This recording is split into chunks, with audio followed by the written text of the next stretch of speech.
Welcome to In Business. I'm Ken Wheeler.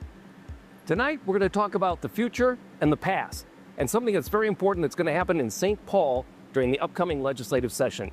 This is probably going to be a bonding year, a capital bonding year. Now, when I say that, I'm not talking about the capital in St. Paul. I'm talking about capital as in money it takes to do things in Minnesota. Build new, repair old. It's the infrastructure bonding bill that's going to be top of mind for our state legislators and lawmakers in St. Paul this session. That's what In Business is about tonight. We're going to take a look at some bonding requests. What is it that St. Louis County hopes to find in the bonding bill? What is it that the city of Duluth and other entities hope to gain and get funded through the bonding bill that hopefully passes this year's legislative session? We're up here at the Lake Superior College because this is a success story of past bonding. Bonding that created this whole new addition to Lake Superior College, which is training the men and women who will be building and working and doing the jobs that the bonding bill will finance over the coming years. They're learning it here on a project that was bonded for this particular business. And that is what In Business is all about tonight. We're gonna have a great series of guests. We'll tour Lake Superior College. We've got lawmakers who tell us how all this happens in a very short period of time in St. Paul to hopefully craft a bonding bill and what that means.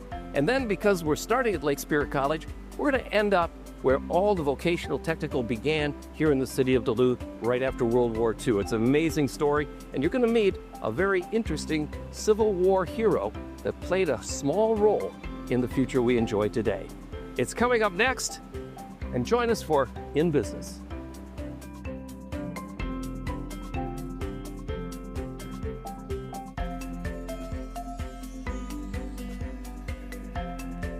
Welcome to In Business. I'm Tony Sertich, filling in for Ken Bueller. This week we're focusing on state bonding, what it is, how the process works, and why it matters. Bonding dollars help pay for infrastructure projects, public facilities, and economic development projects that can help shape communities. Later in the show, we'll be joined by state legislators for a roundtable discussion on what a potential bonding session could look like and what projects are being considered. But first, we're taking a look at a project that received bonding support several years ago, how it turned out, and what it tells us about the impact of these investments. My name is David Klein. I'm the Vice President of Advancement and External Relations at Lake Superior College. We're in the welding lab at Lake Superior College.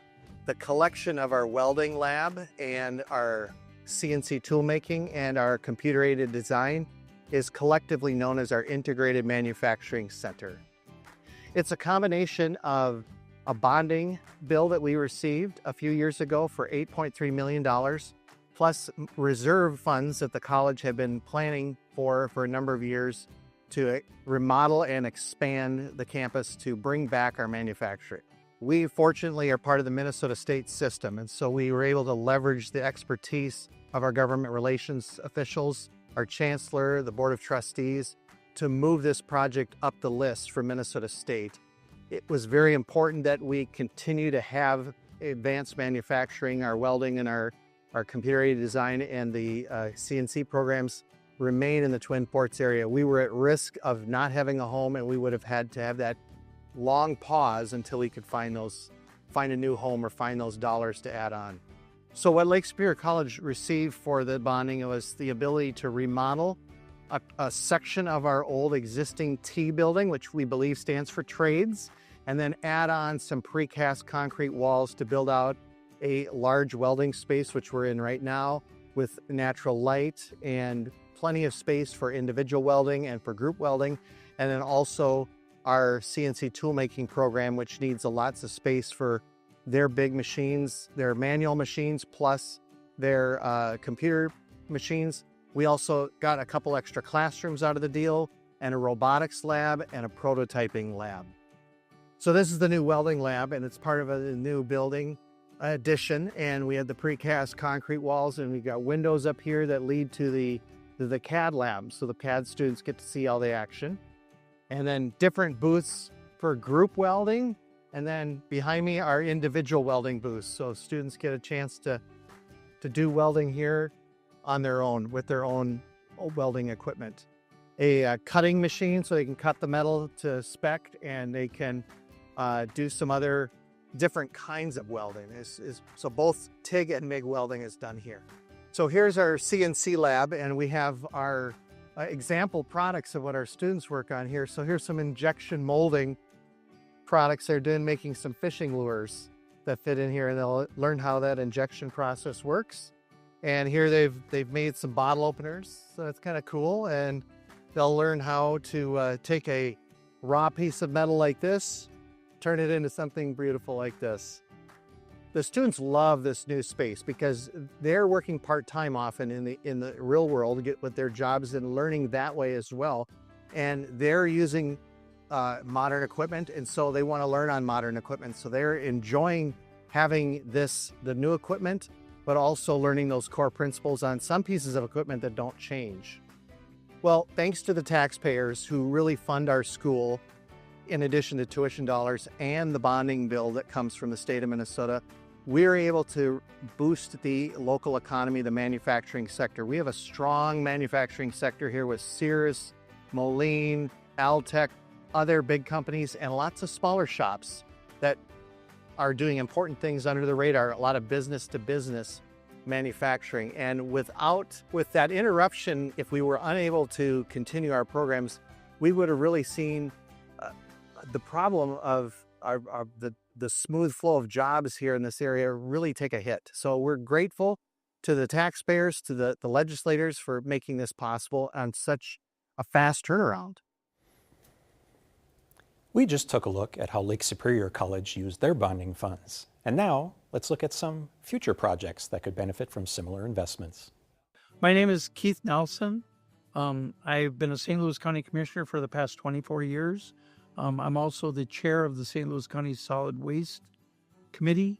The number one request for St. Louis County bonding this year is the $6 million, which St. Louis County will also be matching with $6 million to do a $12 million project at Canyon, Minnesota, which would be a second water treatment facility, which will allow us to treat all of the water from South St. Louis County.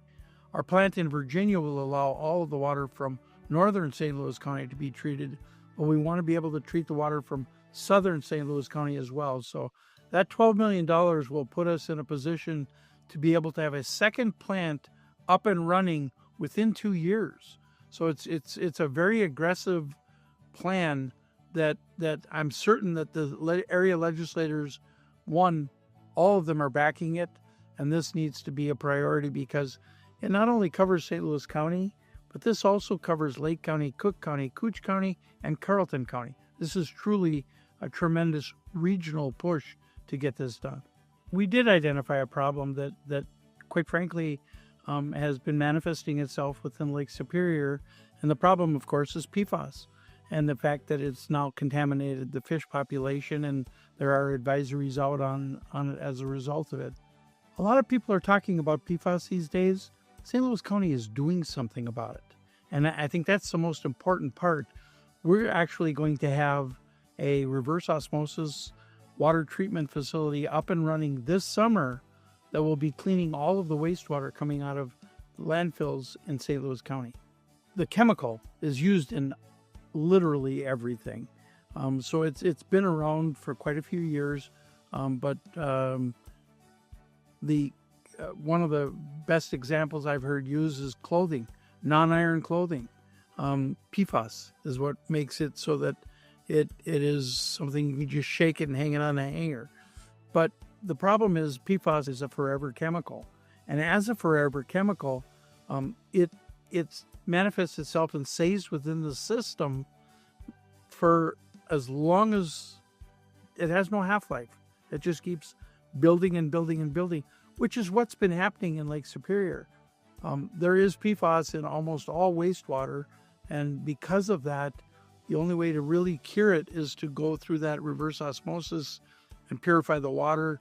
And then the PFAS that's left, the powder that would be left, is actually burned and it's gone.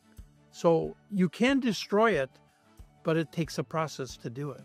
I am confident that we will see this happen this year in the legislature. If there's a bonding bill, which I believe there will be, because there's necessary investments throughout the state of Minnesota, this happens to be the one for northeastern Minnesota that kind of brings us all together under one roof of asking for something that not only will it have an effect immediately, but this is going to have a generational effect. John Dukich. I'm the Government Affairs and Policy Officer for the City of Duluth. So this upcoming session, bonding is really important for the City of Duluth. With a tight financial picture and outlook in front of us, we could use every dollar that the state is able to provide. And I'd like to highlight a couple of projects in particular. Lot D along the Bayfront, and then our water treatment plant are our two top priorities this session. So we are requesting $10.85 million from the state to help with environmental cleanup, seawall repair, and some other remediation efforts to get the site ready for development. And that includes some housing, which we desperately need here in Duluth, as well as some commercial and hotel space, along with the possibility of having a slip for a freshwater research institute. Lot D is owned by the city. We are working with the developer to help put this project together. If you're familiar with Pier B, it's just adjacent to Pier B on the harbor front. So in total, the investment we're looking at is about $22 million. That will generate, we expect, about $250 million in private investment. The other bonding project, our other request, is for the water treatment plant. We are looking at about $50 million in total repairs at that plant. And our request this year is half that amount, $25 million, which will help offset the cost to residents. And residents, the Duluth Water Treatment Plant doesn't just serve residents of Duluth, it serves residents and businesses and institutions in Hermantown and Proctor and Rice Lake. It's truly a regional asset and one that we can't afford to let fall into disrepair. So the chances of a bonding bill this year, that's the question, that's the kicker. And I think the other component that complicates this is that it's an election year, of course. And we have to see how politics plays into the outlook and the likelihood of a bonding bill. There are some important retirements coming up in the legislative session, and I think that, along with the community needs across the state, I think hopefully raise the chances of a bonding bill this session. Joining us now for our roundtable discussion is Representative Natalie Zlesnikar. She serves in the Minnesota House representing District 3B. Representative Zlesnikar, thanks for joining us. Thanks for having me. Can you explain the process of what bonding is? Now, I know session hasn't started yet, but this process probably started this summer with tours. So can you walk us through the process? Yeah, the process has really started, since I started in 2023. And it starts, visiting with people in the community, the leadership at the schools, the cities, the counties, and just looking at what are the top priorities in the district and then in the region. I try to look at it from both perspectives to make sure that we are addressing, the things that are going to help us have a commercial tax base and development and housing and clean water and all those types of things. So, but it starts with all those conversations back home and having a lot of meetings to just review what is the number. There's multiple competing priorities for everyone, but that's really the start. And then we start prioritizing it and then looking at what would the numbers possibly look like. All right. Well, Senator Hochschild wasn't able to make it into the studio today, so we caught up with him yesterday. We asked for his thoughts on bonding and the likelihood of a bonding bill passing this year. My name's Grant Hochschild, and I'm the state senator for District 3, which is basically all of northeastern Minnesota outside of Duluth, picks up parts of Couchiching and Itasca County, St. Louis Lake, and Cook County. For state bonding, this is really something that I often see get pushed to the very end of session, which is really frustrating for those of us that really support bonding as a top priority. For communities like mine, where we live in a really rural part of the state, it's critical for our infrastructure and for our cities to get that state funding because it can't all be passed on to property tax owners in these small communities. So the process is going to play out at the session where we will likely negotiate on other pieces of legislation and really leverage other policy with the bonding bill. So we'll see where things land. The House is tied 50-50. The Senate, we have a 1-seat majority. So it's really tight, and that means we're going to have to really negotiate, and my hopes is we ultimately get a really strong bonding bill for northern Minnesota. The chances of a bonding bill this year are pretty strong because we're going into an election year. Everybody wants to be able to show their communities that they can get things done and support infrastructure. That said, bonding, you just never know. It can get tied to other policy, can get bogged down in sort of the legislative negotiating process. So my hope is that we try to put aside the politics, focus on core infrastructure and bread and butter issues, and pass a bonding bill as quickly as we can. This is In Business, and we're back with Representative Zalesnikar. You heard Senator Hochschild talk about the challenges of a bonding bill. What do you think the likelihood is that we will get a bonding bill this year, in a year where all 201 legislators are on the ballot and we've got different needs all over the state? You know, I went and visited when the bonding tour for the House came through our region and met with them, and I think people are really encouraged and excited because their focus is really on core priorities, and so there isn't outlying topics that we're focusing on, and that's how we got a bonding bill passed last year, was looking at water and core infrastructure, the basic things, and to make sure we have those first. And so I think people understand that, and you know, we passed, you know, I supported having lead pipes replaced and infrastructure for our college, all the different assets that the state owns, to make sure that we're taking care of those and making sure people have the utility expansion that we have for development. So I'm hopeful that we'll be able to get it done this year. And it's not necessarily always Democrat versus Republican in passing a bill like this. No. You need a supermajority. And so Correct. even in a tight legislature, you need an overwhelming support. And sometimes it breaks down even geographically. Can you talk about what it takes from your perspective to put together a bill that's going to get that supermajority support? I think you have to listen to other people. You have to understand what matters back in their community, because the top priorities for every district may not align. You have agricultural communities, we have some communities that have strong commercial tax bases, and then we have greater Minnesota. So the issues are different, and so, you know, prioritizing that and then looking for where we can get wins to get bonding to happen is really what it takes. Great. We asked Senator Hochschild why bonding remains uncertain, and here's what he had to say. So bonding is the only piece of legislation that requires a supermajority vote. Because we're using the state bonding authority to borrow money in order to make investments in infrastructure, we need that supermajority vote, whereas every other piece of legislation and budget item just requires a simple majority. So what this means is that even if you do have a majority in the legislature like we do in the Senate, we require minority members to join us in order to pass the legislation. That means they feel a sense of leverage with the majority to say, okay, if you guys want our votes for this infrastructure package, you have to give us X, Y, and Z in order to earn our votes. And that's where the process really gets bogged down, is it starts to become about other issues rather than the bread and butter infrastructure that everybody supports. One interesting thing that I see playing out politically on bonding is that you have a lot of suburban legislators in the DFL who are from wealthier communities that don't have as much need for bonding, and so there's not as much pressure from them to pass a bonding bill. On the flip side, within the Republican Party, you have a lot of rural legislators that are against bonding because they see it as borrowing money and putting, you know, money on the debt for Minnesota. So you really have this give and take in both parties where people are starting to say, is a bonding bill necessary? And as a senator for the most rural district in the state in northeastern Minnesota, that really concerns me, because ultimately my communities don't have the property tax base and the capacity to fund much of the critical infrastructure that we need, which is why a bonding bill is so critical for northern Minnesota. So we have to make sure that we're working with both sides of the aisle to say, no, a bonding bill is necessary. We should pass it as quickly as possible and get bipartisan support for it. So, you know, that's how the politics is playing out. And my hope is we can kind of put that aside and focus on infrastructure and key needs. This is In Business, and we're back with Representative Zalesnikar. So why do we use bonding instead of paying for these projects outright with the state budget? Well, that's a very good question. I mean, that would have been more possible in 23 when we had 18.5 billion, but we don't have that right now. So right now it's going to be borrowing money.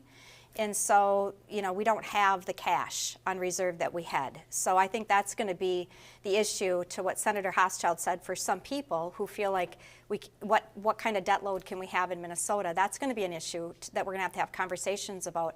I do think it's really important, though, that we look at where money shifted within agencies where we can make a difference to make sure bonding is still a priority, which I think could happen.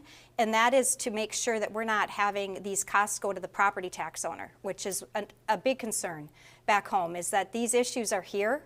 We need to have, the water treatment plant. We need to take care of the PFAS. We've got other issues, and infrastructure.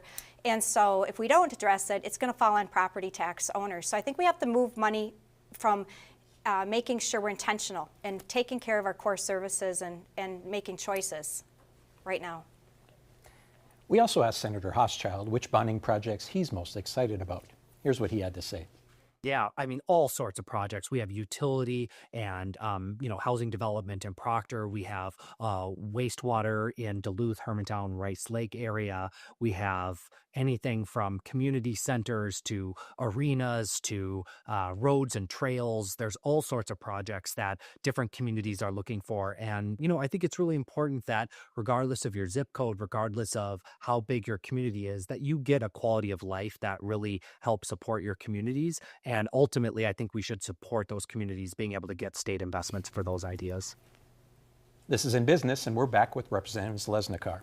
So what projects are you looking forward to supporting this year and hoping to get passed? I mean, all the items that Senator Hochschild and the commissioner addressed, I support too. I think the ones that weren't messaged were on making sure the Duluth Airport Tower we're going to need more money to get that project done, another $4 million. That's going to be important to make sure our third oldest tower in the country is updated for safety. And the North Shore Sanitary Sewer Line is another $1 million to make sure we protect Lake Superior. With sewage overflow, we need to make sure the pipes are stable. So I think we have a lot of issues. Housing and utilities for Proctor, top priority. Hermantown, Two Harbors, Rice Lake, some of the other areas have had some expansion dollars happen for their communities, so I'm hoping Proctor is going to get us crack at it this year. Great. And so you have to pick and choose what your favorite projects are. But, we heard from Lake Superior College earlier in their show that actually the University of Minnesota and the state college system prioritize projects in their own lists. Mm-hmm. Is that helpful for legislators, or do you want more say in that? No, I think it's very helpful. I think ultimately when we, and really St. Louis County and the district and the areas come together to really look at making sure that we look at the region and we look at the whole Northeast and to look at what are the real top priorities that are going to affect everybody if we don't get it done. The wish list is great and well-deserved. And so bonding is a big important thing for Northeastern Minnesota, always has been. And I'm looking forward to session and getting it done.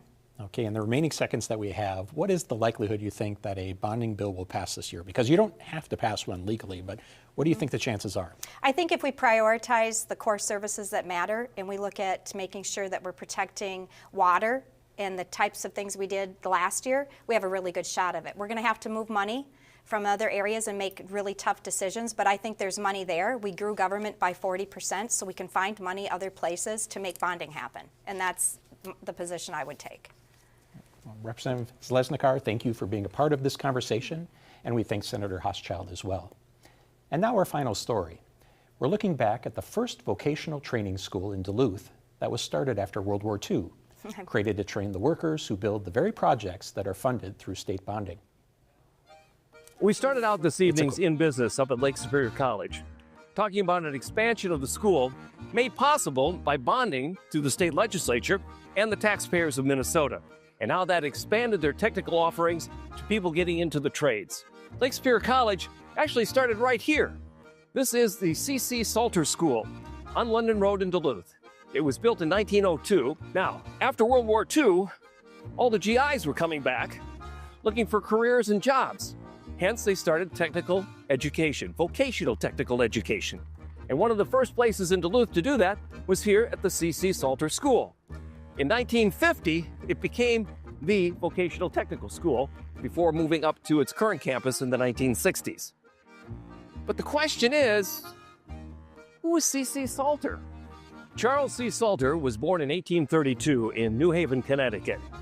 He's trained at Yale, becomes a pastor, a preacher, and he joins the 13th Connecticut Regiment and starts fighting in the Civil War as a chaplain. But his service to the military during the Civil War is very short-lived. He's only there for 5 months after he loses his voice. In 1862, he moves to Minneapolis, and there he becomes one of the pastors at the then Plymouth Congregational Church. Now, fast forward to 1871. Duluth is booming. The Northern Pacific Railway has arrived. The town is ecstatic. Everyone is excited about building new, and they bring in C.C. Salter, now Dr. Charles C. Salter, and he is going to be, along with 15 parishioners, the foundation of becoming what is now the Pilgrim Congregational Church here in Duluth. It was built without any debt. And the reason for that is, again, 1871, Duluth is booming. Money's not a problem. So they build to many other places, including their current location on 4th Street. And by the way, Charles C. is a hit. He's got a personality that is inviting, welcoming. He's said to be a very jovial person, and he's very well respected. Also in 1871, something else happened. The ship canal is dug, and sailors are now coming into Duluth waterfront and bringing their ships with them. As a ministry to all these sailors that are coming to town, they start the Bethel Society, as a ministry for these sailors. In 1887, guess who takes over the Bethel? That's right, C.C. Salter, and changes it to what it is today in a treatment center for people with dependency issues. The Bethel still rings today, the school is still here, and now you know who C.C. Salter is and where Vocational Technical School started in Duluth, Minnesota, right behind me at the C.C. Salter School on London Road. I'm Tony Surdich. Thanks for watching In Business. If you missed any parts of tonight's show, you can always watch it at pbsnorth.org or listen on Mondays at 5:30 p.m. on the North 103.3. Thanks again for watching. We're glad you're here. See you next time.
you.